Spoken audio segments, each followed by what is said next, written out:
Hello दोस्तों, आज हम पढ़ेंगे त्रिभुज से संबंधित कुछ क्वेश्चन। हमने पहले क्वेश्चन कुछ कर लिए थे त्रिभुज के, और आज ये हम फिर से क्वेश्चन करेंगे। ठीक है, तो हमारा क्वेश्चन है कि एक त्रिभुज का क्षेत्रफल 486 सेंटीमीटर स्क्वायर है और इसकी भुजाओं का अनुपात क्रमशः 3:4:5 है। त्रिभुज की परिधि ज्ञात कीजिए। तो एक त्रिभुज है, ठीक है, त्रिभुज हमें दिया है। तो ये त्रिभुज कैसा है? समकोण त्रिभुज है। ठीक है, समकोण त्रिभुज है। 3, 4, 5 का एक ट्रिपलेट होता है जिसमें 5 कर्ड होगा अप्रॉक्स 3, और ये जाली क्या होते हैं? ट्रिपलेट होते हैं। ठीक है, ट्रिपलेट होते हैं। क्या होते हैं? ट्रिपलेट होते हैं। 3, 4 और 5 ये क्या है? ट्रिपलेट है।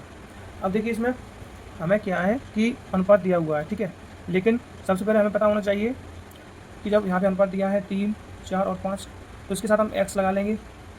ठीक है, ये तुम्हारा 4x, ये 3x और ये 5x। ठीक है, अब एरिया का फॉर्मूला क्या होता है?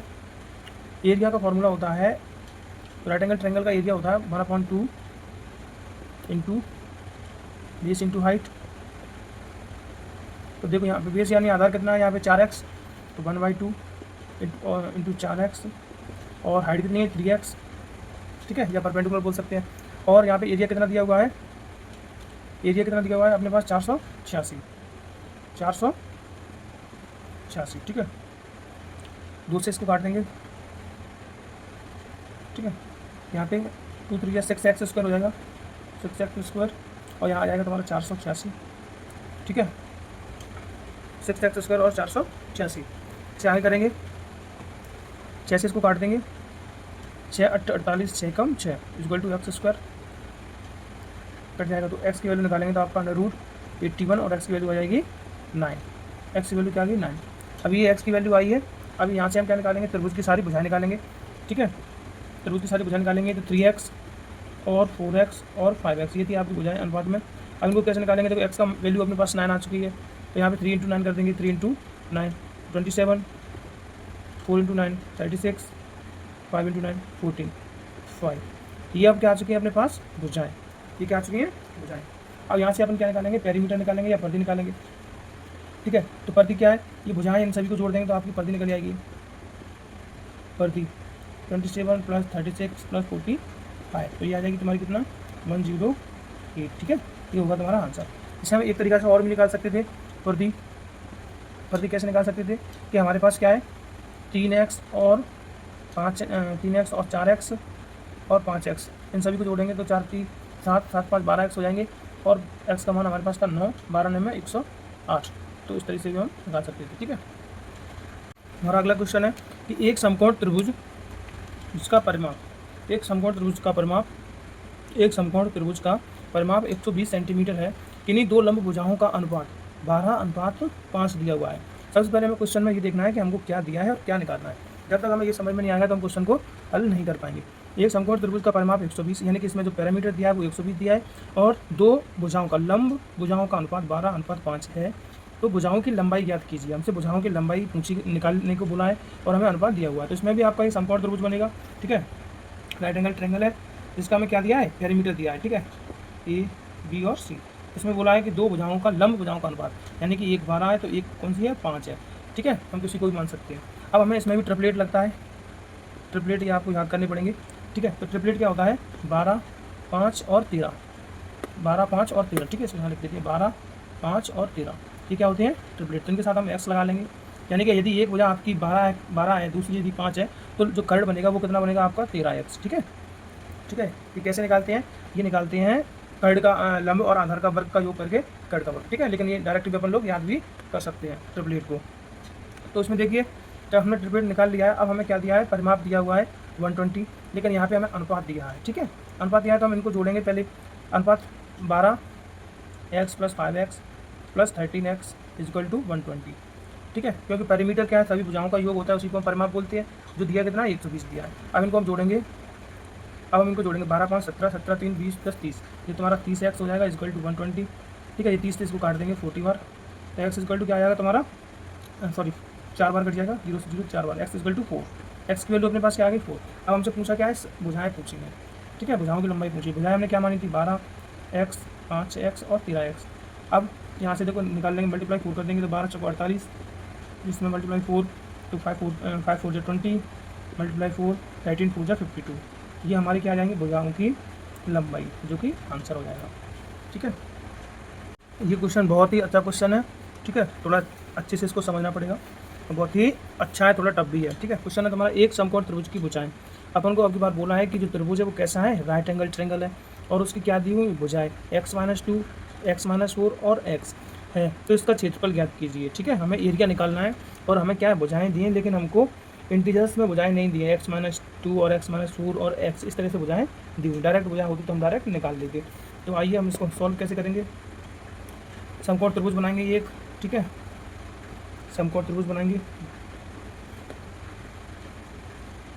अब इसमें हमें क्या दिया है, इसमें हमको भुजाएं दी हैं एक x, x-2, x-4 और x। ठीक है, ये हमको क्या दिए, भुजाएं दी है। तो हमें सब ये पता होना चाहिए कि जो कर्ण होता है वो कैसा होता है, जो कर्ण का वर्ग होता है वो किसके बराबर होता है, लंब के वर्ग प्लस आधार के वर्ग के बराबर होता है। ठीक है, जो कर्ण का वर्ग होता है वो लंब के वर्ग और आधार के वर्ग के बराबर होता है। तो हमारा कर्ण यहाँ पे क्या है, x है, तो इसको x² लिख लेंगे। लंब कितना है तुम्हारा x-2, तो x-2 का स्क्वायर कर लेंगे। आधार कितना है x-4, तो x-4 का स्क्वायर कर लेंगे। ठीक है, समझना से अच्छे से, थोड़ा टफ है लेकिन बहुत ही अच्छा क्वेश्चन है। अब x² को x² रहने दीजिए। अब x-2 इसको अपन ओपन करेंगे तो क्या हो जाएगा तुम्हारा a - b का होल स्क्वायर बन रहा है। ठीक है, a - b का होल स्क्वायर, तो इसको ओपन करेंगे तो x², ठीक है, a² प्लस b² यानी कि 2 का स्क्वायर करेंगे तो 4 - 2ab, 2 और 2 × 4x। ठीक है, ये सॉल्व कर लिया। अब ऐसे ही इसे सॉल्व करेंगे। ठीक है, अब ऐसे ही किसे सॉल्व करेंगे अपन, x-4 को, x-4 को करेंगे तो a² यानी कि x का स्क्वायर प्लस b² यानी कि 4 का स्क्वायर करेंगे तो 16 - 2ab, 2 4 × 8 और इंटू x, तो 8x आ जाएगा। ठीक है, ये समझ में आया यहाँ तक। ये कैसे किया, यहाँ पे अपन ने एक फॉर्मूला यूज़ किया है। ठीक है, यहाँ पे लिख के आपको बता देते हैं, a - b का होल स्क्वायर, ये होता है a² प्लस b² - 2ab, ये फॉर्मूला यूज़ किया है। ठीक है, इससे अपन ने यहाँ पे वैल्यू पुट करके निकाली है। अब देखिए इसमें क्या करना है कि जब ये x² और x² सेम है, इधर क्या है x² है। ठीक है, तो ये x² यदि बराबर है ना तो इनको अपन काट भी सकते हैं, क्योंकि इस तरफ वैल्यू आएगी, इस तरफ वैल्यू आएगी, या ये इस तरफ आएंगे तो वैल्यू किसको जाएगी, माइनस को जाएगी, तो ये कट जाएंगे, तो इनको अपन एक काट लेते हैं। ठीक है, अब देखिए यहाँ पे क्या बच रहा है, x², उसको आगे लिख लेंगे x² -4x और माइनस के 8x अगर जुड़ जाएंगे तो क्या हो जाएगा, माइनस के 12x। ठीक है, और 4 और 16 जुड़ जाएंगे तो 20, ये हो जाएगा। ठीक है, अब इसको इक्वल टू में अपन 0 पे रख लेंगे, किसके 0 में, इसको अपन क्या रख लेंगे, इक्वल टू 0। अब इसको करेंगे फैक्टराइजेशन विधि से, इसको सॉल्व करेंगे। ठीक है, फैक्टराइजेशन विधि से इसको सॉल्व करेंगे। अब आप ऐसी संख्या सोचिए कि मल्टीप्लाई करने पर 12x आ जाए। ठीक है, सॉरी, मल्टीप्लाई करने पर 20x² आ जाए।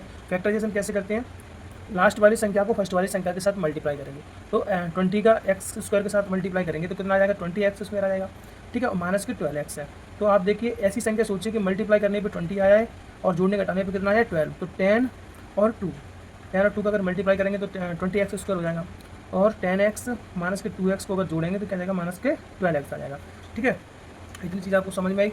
तो जो 12 ये माइनस के 12x है, इसकी जगह पे हम क्या लिख सकते हैं, माइनस के 10x और माइनस के 2x। ठीक है, तो इसको यहाँ से हम हटाएंगे और इसको हम यहाँ लिखेंगे x² माइनस के 10x माइनस के 2x प्लस के 20 = 0। अब यहाँ से कॉमन निकालेंगे, दोनों में से कॉमन निकालेंगे, तो यहाँ पे x कॉमन है तो x - 10 बचेगा, यहाँ पे -2 कॉमन लेंगे तो x - 10 बचेगा।